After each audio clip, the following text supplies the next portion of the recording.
नमस्कार दोस्तों, ग्रामीण कोचिंग क्लासेस के इस YouTube चैनल पर आप सभी का स्वागत है। पिछले वीडियो में हमने पढ़ा था मानव शरीर के तंत्र, और मानव शरीर के तंत्र में हमने दो तंत्र पढ़ लिए हैं। पहला पढ़ा था रक्त परिसंचरण तंत्र और दूसरा पढ़ा था श्वसन तंत्र। आज हम पढ़ रहे हैं फिजिक्स का एक टॉपिक जिसका नाम है प्रकाश। प्रकाश यानी लाइट।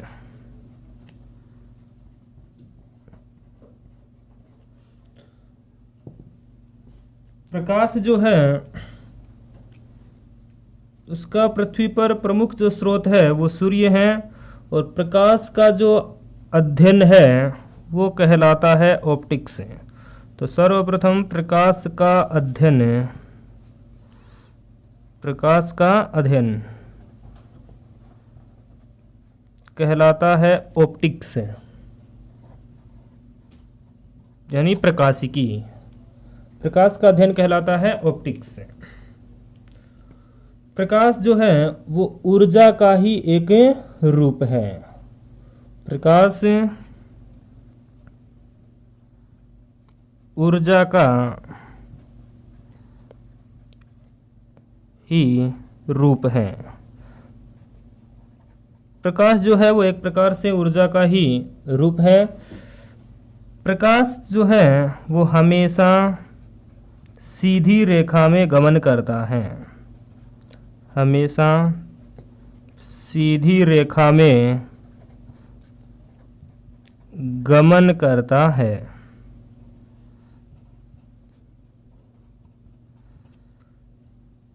प्रकाश के बारे में विभिन्न वैज्ञानिकों ने अलग अलग सिद्धांत दिए हैं।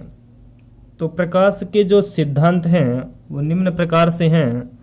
प्रकाश के सिद्धांत।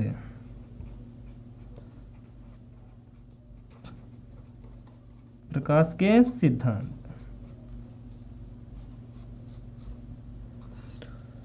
सर्वप्रथम प्रकाश के बारे में सन 1600 ईस्वी में न्यूटन द्वारा बताया गया, और न्यूटन ने प्रकाश को कण के रूप में बताया। तो प्रकाश का पहला जो सिद्धांत है वो है कणिका सिद्धांत। प्रकाश का कणिका सिद्धांत। और प्रकाश का कणिका सिद्धांत प्रतिपादित किया न्यूटन ने लगभग 1600 ईस्वी में। तो प्रकाश के बारे में सर्वप्रथम न्यूटन ने बताया तथा उन्होंने अपना सिद्धांत दिया कि प्रकाश जो है वो कण के रूप में होता है, और वो सिद्धांत कहलाया कणिका सिद्धांत। इसके बाद में प्रकाश का जो दूसरा सिद्धांत था वो था प्रकाश का तरंग सिद्धांत। प्रकाश का तरंग सिद्धांत। और प्रकाश का तरंग सिद्धांत प्रतिपादित किया हाइगेन नामक वैज्ञानिक ने।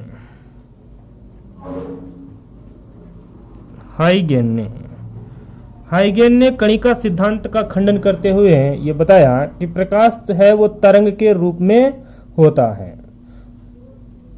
तरंग सिद्धांत के बाद प्रकाश का तीसरा जो सिद्धांत था वो था प्रकाश की द्वैत प्रकृति सिद्धांत। द्वैत प्रकृति सिद्धांत।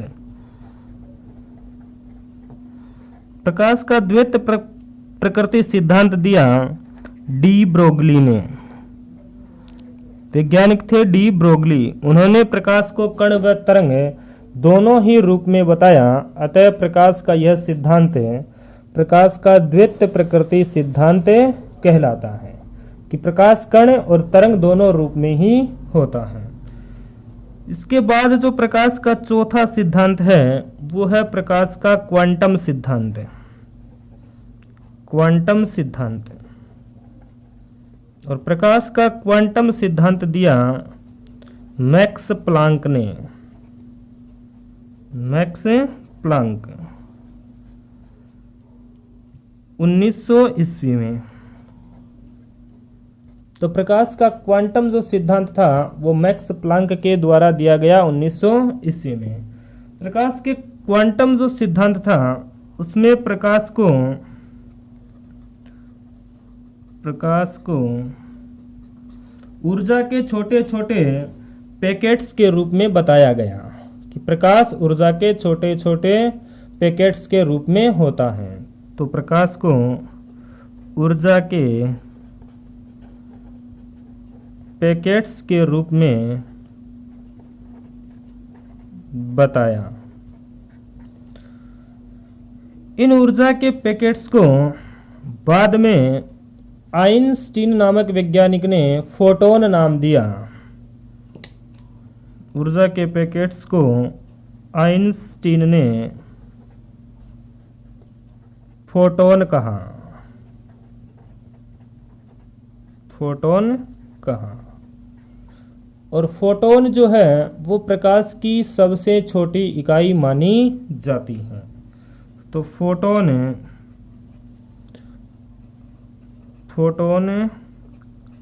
प्रकाश की सबसे छोटी इकाई है। सबसे छोटी इकाई।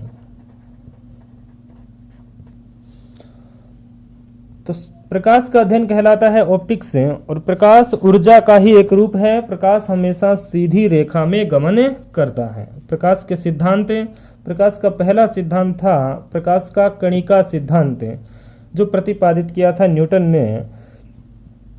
इसके बाद हाइगेन नामक वैज्ञानिक ने प्रकाश को तरंग सिद्धांत दिया, तथा डी ब्रोगली ने प्रकाश का द्वैत प्रकृति सिद्धांत प्रतिपादित किया।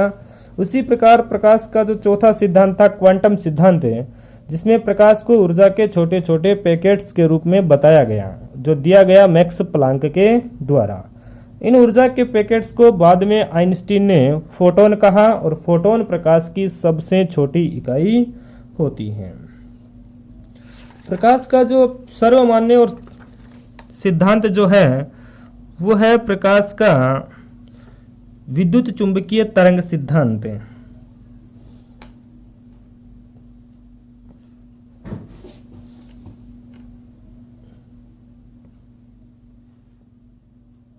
प्रकाश का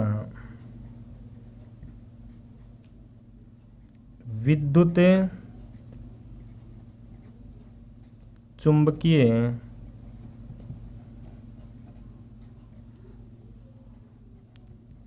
तरंग सिद्धांत। प्रकाश का विद्युत चुंबकीय तरंग सिद्धांत जो प्रतिपादित किया गया मैक्स बेल के द्वारा। मैक्स बेल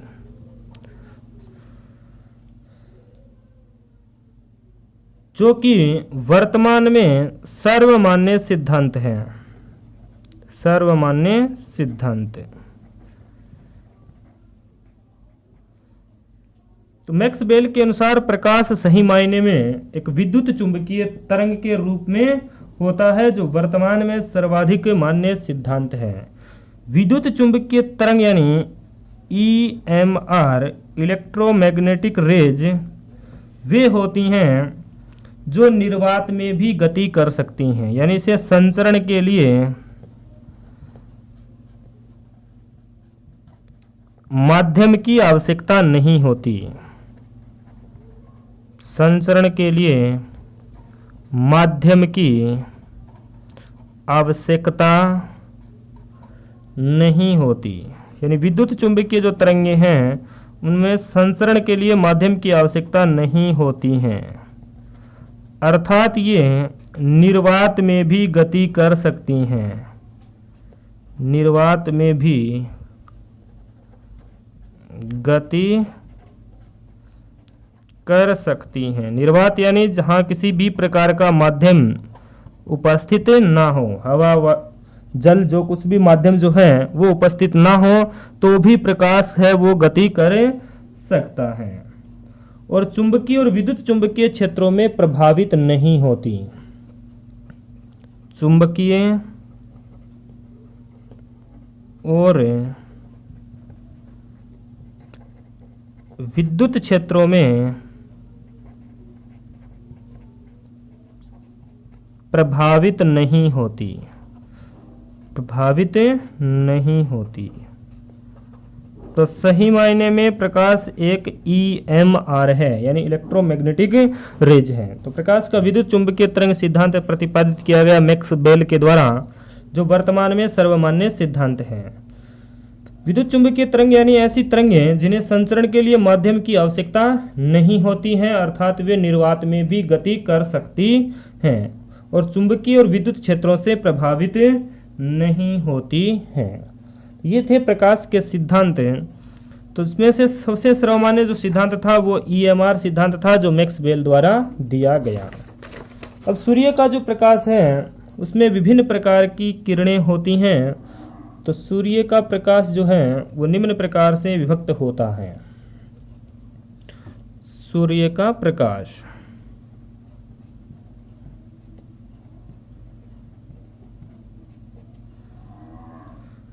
सूर्य के प्रकाश में मुख्य रूप से 7-8 प्रकार की तरंगें होती हैं, जिसमें पहली हमारी हैं कॉस्मिक तरंगें। कॉस्मिक किरणें। दूसरी हैं गामा किरणें। गामा किरणें। इसके बाद जो हैं वो हमारी एक्स किरणें। चौथी हैं पैराबैंगनी किरणें, अल्ट्रावायलेट, पैराबैंगनी किरणें। पैराबैंगनी किरणें के बाद आते हैं दृश्य प्रकाश। दृश्य प्रकाश जो हम अपनी आंखों से देख सकते हैं। दृश्य प्रकाश, विजिबल लाइट। दृश्य प्रकाश। दृश्य प्रकाश के बाद इंफ्रारेड रेज यानी IR किरणें। IR किरणें। IR किरणों के बाद आती हैं माइक्रो रेज, माइक्रो रे। और अंतिम जो है हमारी वो है रेडियो किरणें, रेडियो विकिरणें या रेडियो किरणें। तो सूर्य का प्रकाश जो है वो निम्न भागों में बंटा होता है, जिसमें सबसे पहले थी हमारे पास कॉस्मिक किरणें, उसके बाद गामा किरणें, फिर एक्स किरणें, पैराबैंगनी किरणें, और फिर हमारा दृश्य प्रकाश है जो हम अपनी आंखों से देख सकते हैं। उसके बाद IR है और माइक्रो और रेडियो। कॉस्मिक किरणों की खोज की थी वेक्टर हेंस ने। वेक्टर हेंस ने कॉस्मिक किरणों की खोज की, जबकि गामा किरणों की खोज की पॉल विलार्ड ने। पॉल विलार्ड ने गामा किरणों की खोज की, जबकि एक्स किरणों की खोज की रोजेंटन नामक वैज्ञानिक ने। रोजेंटन। पैराबैंगनी जो किरणें हैं उनको खोजा था रीटर ने। रीटर नामक वैज्ञानिक ने पैराबैंगनी किरणों की खोज की थी, जबकि दृश्य प्रकाश के बारे में बताया था न्यूटन ने। IR जो किरणें हैं उनकी खोज की थी हर्शेल ने।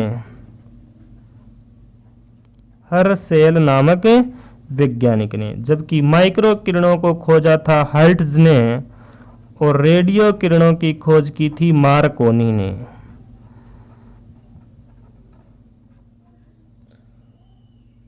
तो कॉस्मिक किरणों की खोज की थी वेक्टर हेंस ने, जबकि गामा किरणें खोजी थी पॉल विलार्ड ने और एक्स किरणों की खोज की है रोजेंटन ने।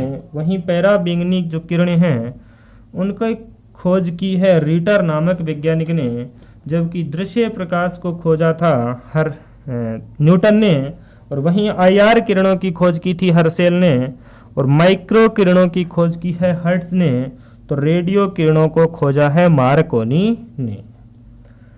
जो दृश्य प्रकाश है उसका रंग होता है श्वेत, और उस श्वेत रंग में भी 7 रंग छिपे होते हैं, और वो 7 रंगों का जो क्रम है वो है बैंगनी, नीला, आसमानी, हरा, पीला नारंगी और लाल। तो दृश्य प्रकाश में 7 रंग होते हैं और उन 7 रंगों का क्रम है बेनी, आहा, पिनाला, यानी बैंगनी, नीला, आसमानी, हरा, पीला, नारंगी और लाल। उसी प्रकार से इंद्रधनुष में भी 7 रंग पाए जाते हैं। इंद्रधनुष में भी 7 रंग होते हैं।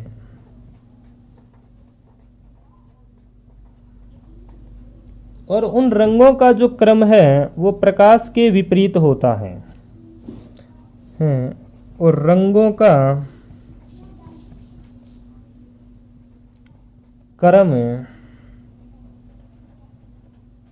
प्रकाश के रंगों के विपरीत होता है। प्रकाश के रंगों के विपरीत होता है।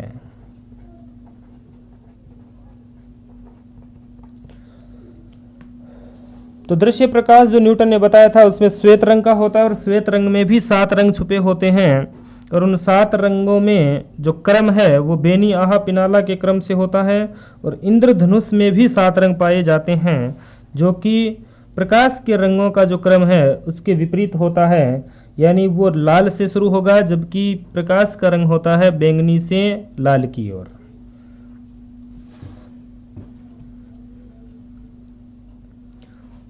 जब हम कॉस्मिक किरणों से रेडियो किरणों की ओर जब चलते हैं तो प्रकाश का तरंग दैर्ध्य बढ़ता है। तरंग दैर्ध्य बढ़ता है। प्रकाश का तरंग दैर्ध्य बढ़ता है जबकि ऊर्जा व आवृत्ति प्रकीर्णन आदि कम होते हैं।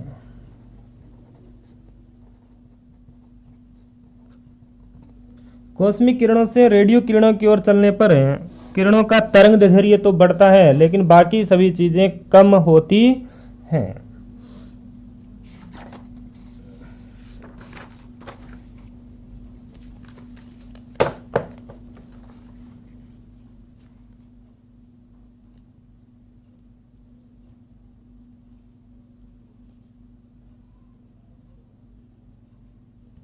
जो हमारा दृश्य प्रकाश है, दृश्य प्रकाश की जो परास होती है वो होती है 3800 एरमस्ट्रॉन्ग से 7800 एंगस्ट्रॉम तक। इस तरंग दैर्ध्य की जो प्रकाश है उसको हम अपनी आंखों से देख सकते हैं। तो दृश्य प्रकाश की जो परास होती है वो होती है 3800 एंगस्ट्रॉम से 7800 एंगस्ट्रॉम तक। नैनोमीटर की हम बात करें तो 380 नैनोमीटर से 780 नैनोमीटर तक, यानी 1 एरमस्ट्रॉन्ग बराबर होता है 10 की पावर -10 मीटर के। वहीं 1 नैनोमीटर बराबर होता है 10 की पावर -9 मीटर के। तो 1 नैनोमीटर बराबर होता है 10 एरमस्ट्रॉन्ग के। तो नैनोमीटर में दृश्य प्रकाश की परास होती है 380 से 780 नैनोमीटर तक, जबकि एरमस्ट्रॉन्ग में होती है 3800 एरमस्ट्रॉन्ग से 7800 एंगस्ट्रॉम तक। तो ये है दृश्य प्रकाश की परास।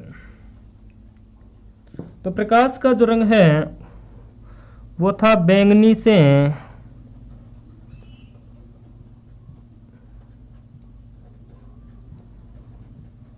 लाल की ओर।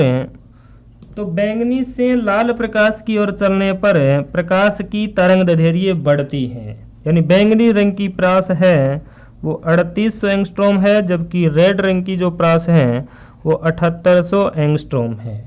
यानी बैंगनी से लाल की ओर चलने पर तरंग दैर्ध्य बढ़ती है। तो हम कह सकते हैं कि बैंगनी रंग का तरंग दैर्ध्य सबसे कम है, बैंगनी रंग का तरंग दैर्ध्य सबसे कम तथा इसकी ऊर्जा आवृत्ति प्रकीर्णन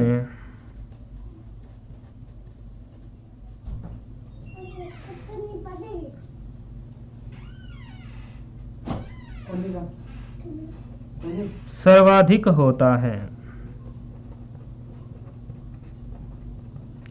तो बैंगनी रंग का तरंग दैर्ध्य सबसे कम है तथा इसकी ऊर्जा आवृत्ति और प्रकीर्णन सर्वाधिक होता है। उसी प्रकार जो रेड रंग जो है, रेड रंग का तरंग दैर्ध्य सबसे अधिक है, ऊर्जा आवृत्ति और प्रकीर्णन सबसे कम होता है तथा ऊर्जा आवृत्ति और प्रकीर्णन सबसे कम होता है।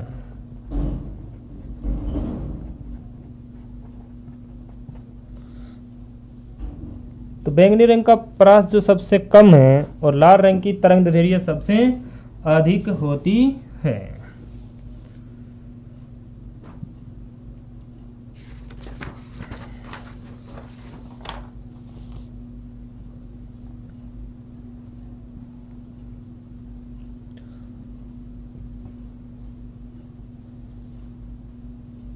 तरंग दैर्ध्य जो है, तरंग दैर्ध्य यानी वेवलेंथ,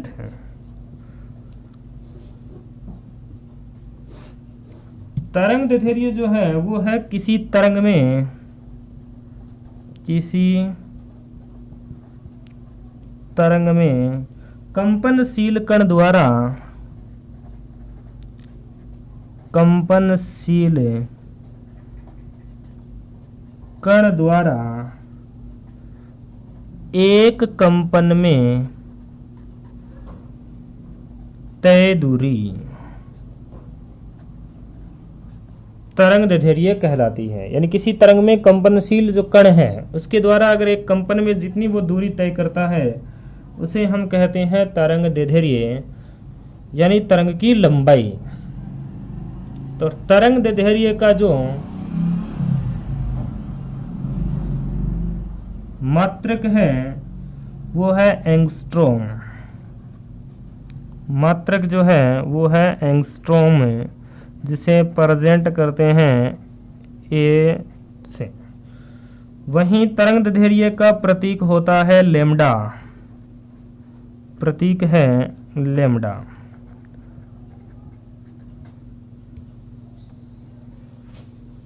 तो तरंग दैर्ध्य का मात्रक है एंगस्ट्रॉम है, जबकि इसका प्रतीक है लैम्डा। उसके बाद हम देखें आवृत्ति की फ्रीक्वेंसी क्या होती है। आवृत्ति, आवृत्ति जो है वो होती है प्रति सेकंड कंपनों की संख्या, कि एक सेकंड में किसी कंपनशील कण द्वारा कितने कंपन किए गए, यानी प्रति सेकंड जो कंपनों की संख्या है वो कहलाती है आवृत्ति। और आवृत्ति का मात्रक होता है हर्ट्ज, मात्रक है हर्ट्ज, HZ यानी हर्ट्ज। और प्रतीक जो है आवृत्ति का वो होता है N म्यू, या इसे F से प्रदर्शित करते हैं। तो तरंग दैर्ध्य किसी तरंग में कंपनशील कण द्वारा एक कंपन में तय दूरी जिसका मात्रक होता है एंगस्ट्रॉम और प्रतीक होता है लैम्डा। उसी प्रकार आवृत्ति जो है वो होती है प्रति सेकंड कंपनों की संख्या, जिसका मात्रक है हर्ट्ज और उसका प्रतीक है एन म्यू या एफ से इसे प्रेजेंट करते हैं।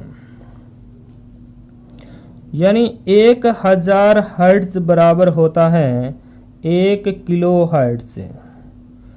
1000 किलो हर्ट्ज बराबर होता है 1 मेगा हर्ट्ज। 1000 मेगा हर्ट्ज बराबर होता है 1 गीगा हर्ट्ज और 1000 गीगा हर्ट्ज बराबर होता है 1 टेरा हर्ट्ज।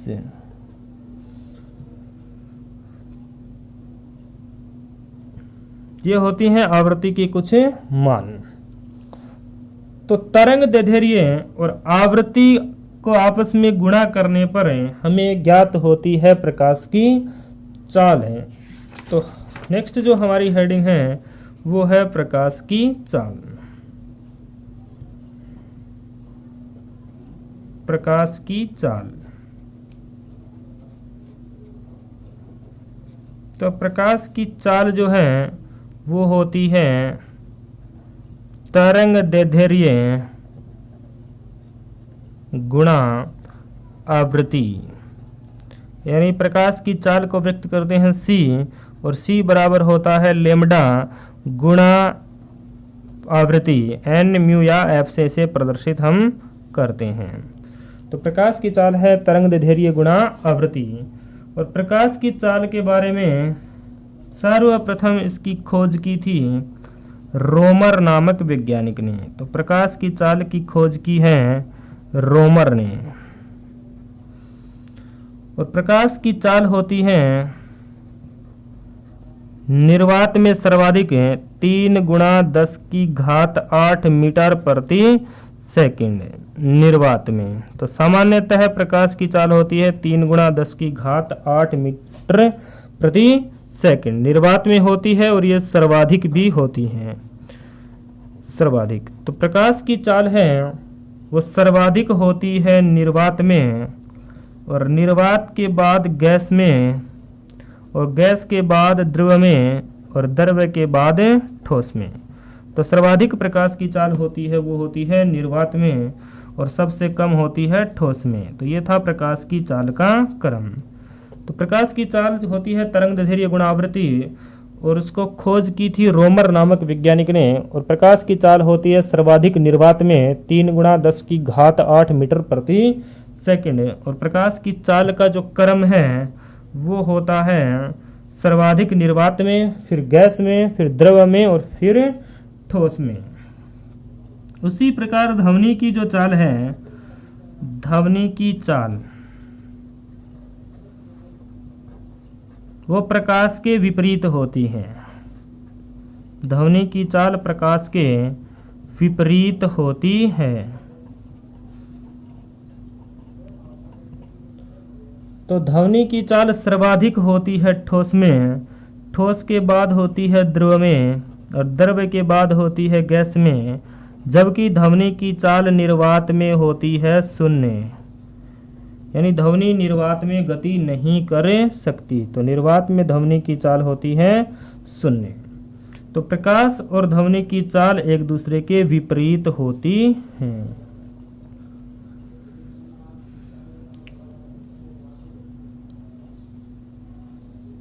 सूर्य का जो प्रकाश है, सूर्य का प्रकाश पृथ्वी तक पहुंचने में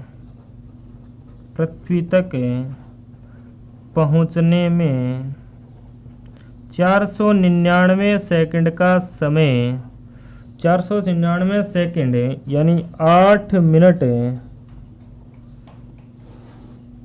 19 सेकंड का समय लेता है। 8 मिनट 19 सेकंड का समय लेता है।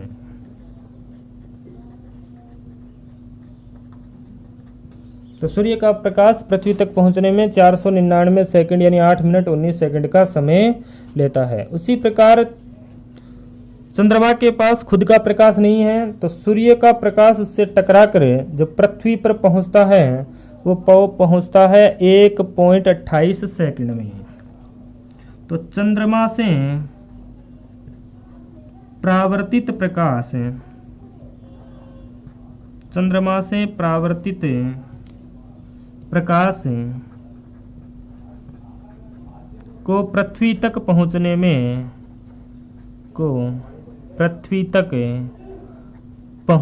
में 1.28 सेकंड का समय लगता है।